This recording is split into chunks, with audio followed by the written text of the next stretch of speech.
Bonjour, c'est Anne-Sandrine Di Girolamo au micro des Ondes de l'Imo, le podcast immobilier attentif et curieux. Les grands et beaux projets immobiliers et logistiques sont-ils encore possibles en France ? Pour répondre à cette question, j'ai invité David Taïeb, CEO de Castignac, spécialiste des marchés logistiques européens, expert dans le domaine du dernier kilomètre et, entre autres, porteur de l'immense parc logistique e-Valley et de Smart Stadium, deux projets très ambitieux par leur taille et remarquables par la vision qui les nourrit. David Taïeb, bonjour. Bonjour. Ma première question va vous sembler peut-être provocatrice au regard des projets que vous avez et que vous êtes en train de mener avec Castignac. Est-ce que selon vous, il est encore possible en France de mener à bien de beaux et grands projets immobiliers logistiques ?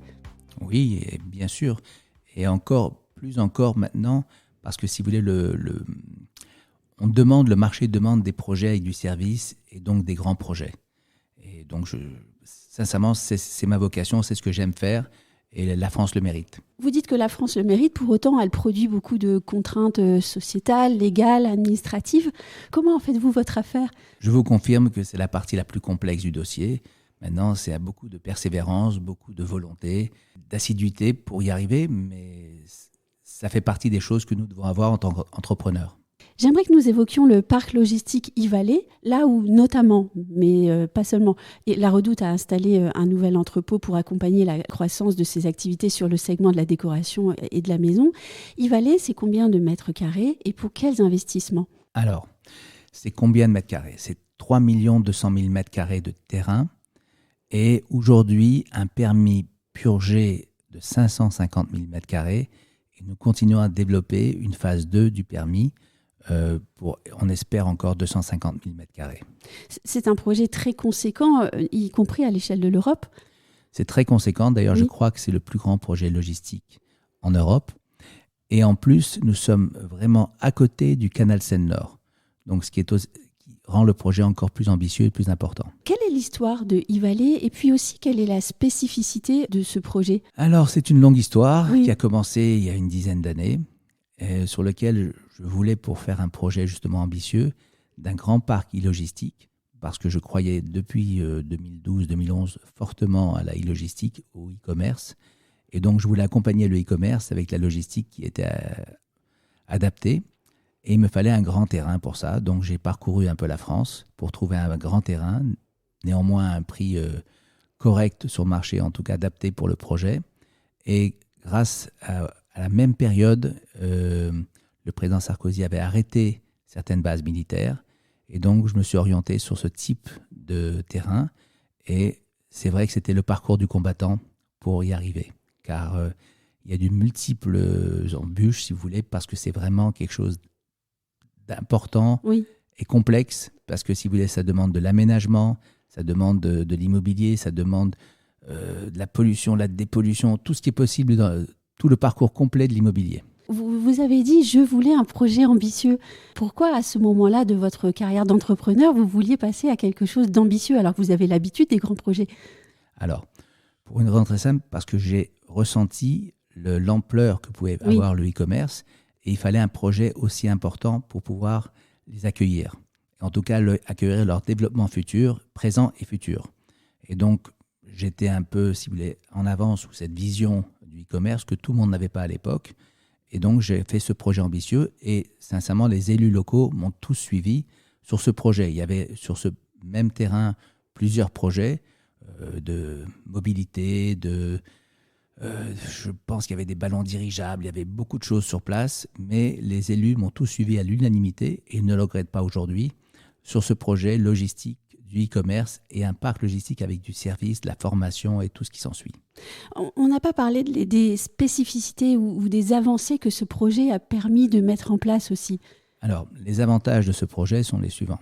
Il y en a beaucoup, mais si vous voulez, les principaux.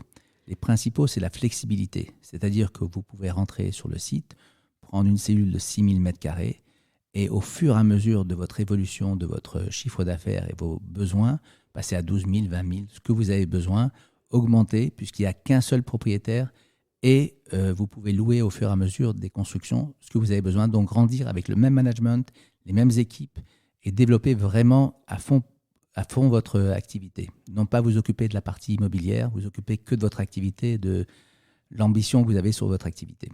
C'est l'adaptabilité qui est d'ailleurs un concept qui s'applique à tous les segments de l'immobilier en ce moment. En tout cas, on aimerait qu'il s'applique. Exact. Et si vous voulez, je vais vous annoncer une avant-première aujourd'hui, puisque nous venons de signer, il n'y a pas plus longtemps qu'une heure, le contrat, si vous voulez, vous êtes la primeur pour le savoir, avec Engie, sur lequel nous avons signé pour développer un parc avec du photovoltaïque principalement, mais aussi d'autres éléments qui feront à terme pratiquement 90 mégawatts. Pour vous donner un petit exemple de ce que veut dire 90 mégawatts, pour ceux qui ne connaissent pas la partie électrique, c'est à peu près l'électricité de 20 000 foyers. Donc ça parle à tout le monde. Et donc, on va produire l'électricité, ou en tout cas la puissance électrique, qui correspond à 20 000 foyers, sur le site e-Valley, qui va servir à tous les locataires de e-Valley en priorité, et aussi à mettre dans le réseau. Donc quand je vous écoute, en fait, quand on parle désormais de projets immobiliers, on est déjà bien au-delà, en fait. L'entreprise de l'immobilier de demain et d'aujourd'hui, grâce à ce projet-là, elle englobe tout un pan de métiers qui dépasse largement le bâtiment. Oui, ce n'est pas un bâtiment simple qui est au milieu de nulle part et qui fait de la logistique. Là, c'est un concept différent qui est, si vous voulez, adapté aux besoins d'aujourd'hui au niveau environnemental, car nous respectons le RSE et l'environnemental, et aussi le bien vivre des employés qui sont sur place. Car on a des pistes cyclables, on a la sécurité maximum, on a de la formation sur place, parce que ce qui est important aujourd'hui, c'est former les gens, parce qu'il y a beaucoup d'entreprises qui ferment. Il faut pouvoir leur donner la possibilité de changer de métier, ce qui n'était pas le cas il y a 2 ou 3 générations. Et de ce fait, il faut une formation, et de l'avoir sur place, c'est quand même mieux que de la chercher ailleurs ou de voyager des kilomètres et des kilomètres pour la faire. Oui, vous parlez du bien-vivre des salariés. Dans l'image grand public de l'entrepôt, on a un endroit où il fait froid, où il est difficile de travailler, et on n'y est plus du tout, en fait. Et ben voilà, c'est exactement ce qui va changer sur e-Valley. Parce que si vous voulez, à terme, quand je vous dis à terme, nous allons installer un poste de gendarmerie. Bon, ce n'est pas le bien vivre, mais c'est en sécurité. Oui. On va installer une halte garderie pour garder les enfants des personnes qui vont travailler sur site. On va avoir des jardins potagers. On va avoir un RIE. On va essayer de le faire bio au mieux. Je ne vous le garantis pas, mais en tout cas, c'est la volonté de le faire. On aura les pistes cyclables. On aura des petits côtés jardins pour que les gens puissent manger, grignoter ou faire une petite pause au soleil avec un petit coin arboré pour eux. On a beaucoup d'autres choses qu'on développe. Un parc d'activités de sport, c'est-à-dire qu'on essaye de voir aussi ce qu'on peut faire pour du football, pour donner une sorte d'ambiance sur le site pour que les gens inter-entreprises puissent jouer. Donc le sport fera partie du futur aussi d'e-Valley. Comment travaillez-vous cette créativité autour de l'entrepôt ? Tout simplement, je me projette comme si je voulais moi travailler sur place, et donc j'essaie d'adapter un peu tout ce qu'on a besoin, sans pour autant oublier, si vous voulez, le côté économique. Je ne vais pas sur des choses qui sont... Non, ce n'est pas un entrepôt Playmobil, on n'est pas en train de jouer. On crée des entreprises. Ça reste quand même du travail, mais on peut travailler dans de bonnes conditions. Quels enseignements avez-vous tirés de ce projet e-Valley, peut-être pour le futur ? Beaucoup d'enseignements, mais quoi qu'il arrive, aujourd'hui, on a besoin d'avoir les pouvoirs publics et les élus autour de nous. Et j'ai eu la chance, parce qu'on peut appeler ça une chance aussi, c'est que les élus de bords différents politiques ont tous œuvré dans le même sens, car le sens qu'ils voulaient, c'était le bien commun, et si vous voulez que tout le monde puisse trouver... Aujourd'hui, on a plus de 1000 emplois sur place. À terme, on espérera beaucoup plus. J'en avais, lors de mes premières interviews, parlé de 1300 emplois. Oui. Aujourd'hui, on est à un tiers du potentiel, voire un peu moins même, et on est à plus de 1000 emplois sur place. Je pense que de ce côté-là, c'est une réussite, mais c'est grâce aux élus, c'est grâce au président de région, qui vraiment m'a soutenu sur ce dossier aussi, et qui m'a donné toutes les aides nécessaires, les coups de pouce, pour pouvoir y arriver, avec l'aide de l'État aussi, car les préfets et les sous-préfets ont tous aidé dans le même sens. Mais ce n'a pas été simple, parce qu'on a eu beaucoup de difficultés administratives, la pollution pyrotechnique, la pollution, mais avec la bonne volonté de tous, on y arrive. Mais tout a été fait dans pleine légalité, de tout, à la virgule près, et si vous voulez, le temps a aidé et la persévérance a aidé. Je retiens de vos mots précision et persévérance. C'est obligé dans ce genre de dossier. Si vous pensez que c'est une opération de marchand de biens, vous l'achetez le lundi, vous le vendez le mardi, ce n'est pas du tout le cas. Là, c'est un chemin de croix, si je puis dire. C'est vraiment un travail très lourd. D'ailleurs, tous les gens, quand au début du projet, j'ai parlé de ça, ils m'ont dit, David, tu sais, t'inquiète pas, il y a 2 personnes en blouse blanche qui vont arriver, qui vont s'occuper de toi. J'étais un peu pris pour un hérétique. Mais aujourd'hui, tout le monde s'associe au projet, tant mieux. Yvalet, c'est un projet immense, certains pourraient dire pharaonique, mais peut-être un petit peu classique finalement aux yeux du public qui ne connaît pas votre métier. Bien sûr, on vous a écouté, mais le public ne connaît pas le monde de l'entrepôt et de la logistique. Donc il pourrait se dire c'est un projet au fond classique. Alors, je ne veux pas dire classique parce qu'il n'y en a pas un deuxième. Donc si vous en donnez un deuxième, je penserais qu'il serait classique. Mais il n'est pas classique, il est atypique. Mais si vous voulez, c'est un travail de tout le monde, toutes mes équipes qui ont travaillé très dur, car je ne suis pas seul sur ce dossier, et je ne pourrais pas faire un dossier de cette ampleur sans mes associés historiques, sans mes associés partenaires, qui est un fonds qui s'appelle Brookfield, qui est un fonds canadien-américain, qui nous a aidés sur la vision aussi de grandeur, financement et tout ce qui s'ensuit, et ce qui nous a permis d'aller jusqu'au bout de notre projet. Mais le projet était en lui-même économiquement viable, mais il fallait un coup de pouce et c'est ce qu'on a pour faire le projet de la qualité de ce qu'on veut faire. Un autre projet mérite que nous nous attardions un peu aujourd'hui au micro. Il s'agit de Smart Stadium. Et là, ce projet-là part d'une réflexion sur nos modes de consommation, sur les impératifs de préservation de l'environnement, sur la contrainte de restriction du foncier. Alors, je vous laisse nous expliquer ce qu'est Smart Stadium, parce que je vais quand même me permettre de dire, il est encore plus fou que Yvalet, au fond. Si vous voulez, il va de pair avec Yvalet. Pourquoi ? Parce que Yvalet, c'est le grand entrepôt, la logistique, si vous voulez, en masse. Oui. Après, vous devez livrer cette logistique en masse chez vous à la maison. Pour ce faire, je ne vais pas vous livrer avec un semi-remorque chez vous à la maison. Il faut bien passer par un relais. Et ce relais est le point de livraison du dernier kilomètre, qu'on appelle vulgairement.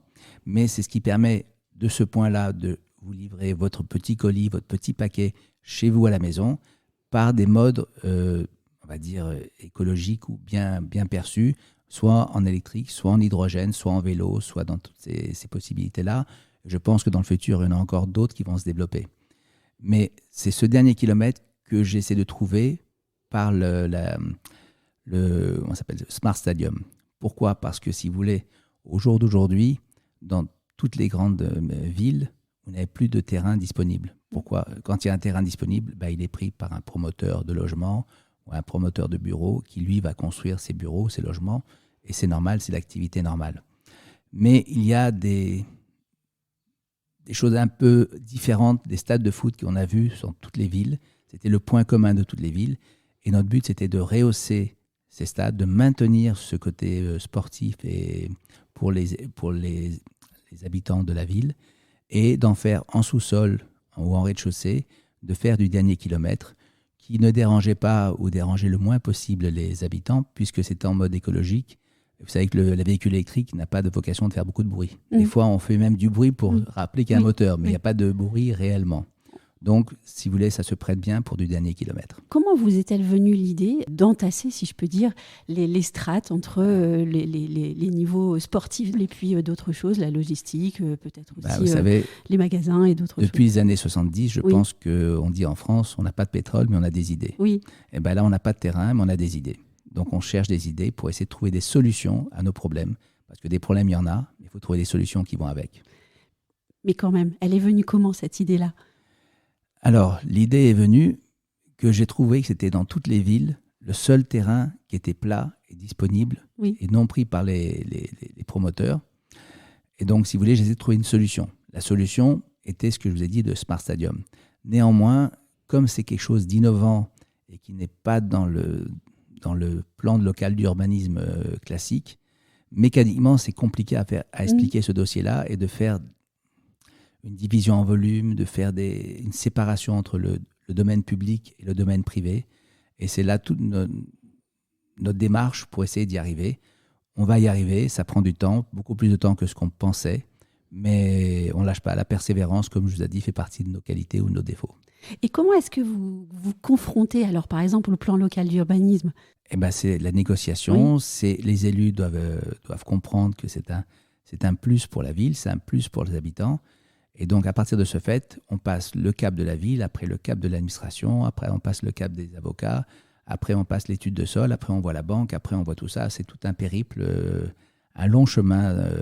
C'est pas un long fleuve tranquille, mais on aime bien les choses compliquées et on va y arriver. Et puis ensuite, il faut trouver sa clientèle pour un projet d'avant-garde comme celui-là. Sincèrement, la clientèle est demandeur de ce type de produit parce que ça permet de faire un produit sur mesure. Parce qu'aujourd'hui, les personnes qui font du dernier kilomètre s'adaptent à des sous-sols, s'adaptent à des parkings, s'adaptent à des choses qu'ils peuvent trouver. Comme ils ne trouvent pas, ils s'adaptent. Mais si on leur donne quelque chose qui est sur mesure, avec exactement ce qu'ils ont besoin, que chaque centimètre carré doit être, si vous voulez, optimisé pour eux, ils en payent le prix, ils en payent parce qu'ils ont besoin de ce service. Et même les employés qui vont travailler, ça va être beaucoup plus simple et beaucoup mieux pour eux. De quelle manière ? Si vous voulez, par exemple, on va mettre dans ce principe-là aussi un drive. Donc les personnes peuvent venir chercher aussi leur colis. Chose que dans un magasin, c'est plus complexe.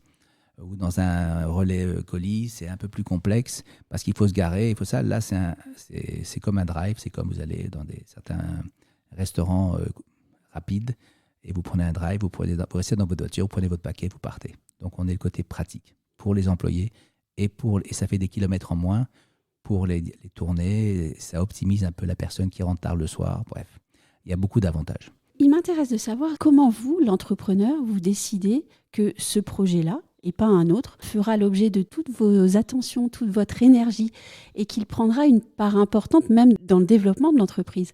Alors, si vous voulez, premièrement, on a cette vision. Deuxièmement, on a la demande du marché. Donc, cette demande de marché nous demande des choses spécifiques. À nous de répondre à cette demande. Et en répondant à cette demande, on crée les produits qui vont avec. Donc, ça m'arrive tous les jours. J'ai des clients qui me demandent, dans certains endroits, certains produits immobiliers. On essaie en train d'adapter maintenant un nouveau projet que nous avons, c'est de faire de la logistique urbaine à plusieurs niveaux. C'est-à-dire non pas le faire sur un rez-de-chaussée, mais de prendre un immeuble de logistique urbaine. Ce n'est pas encore gagné, ça marche bien en Asie. On n'est pas encore adapté mentalement à ce procédé un peu asiatique. Mais je pense que du fait du foncier qui est rare et le principe du ZAN, zéro artificialisation nette, on va être obligé aussi de faire ce type de projet dans le futur. Donc on va essayer de s'adapter, on essaye de faire un projet. Je vous en parlerai lors des prochains rendez-vous, j'espère. Vous parlez de devoir s'adapter mentalement à ces nouveaux modes de fonctionnement. D'après vous, de combien de temps vous aurez besoin pour que peu à peu vous ayez en face une réponse plus fluide et puis une compréhension plus fine et plus immédiate ? Alors, sincèrement, là, il faut voir Mme Irma, c'est une boule de cristal. Et vous prenez votre bâton pèlerin à chaque jour. Oui. C'est juste, à force d'essayer de convaincre. Alors, sincèrement, c'est du travail. C'est une phrase que j'aime bien dire. Il n'y a que dans le dictionnaire où réussite passe avant travail. Il faut d'abord travailler ardemment et après on réussit. Donc on essaye de travailler le plus. Et quand c'est pas moi, c'est toutes mes équipes. Et je remercie d'ailleurs mes équipes de travailler aussi dur sur nos dossiers.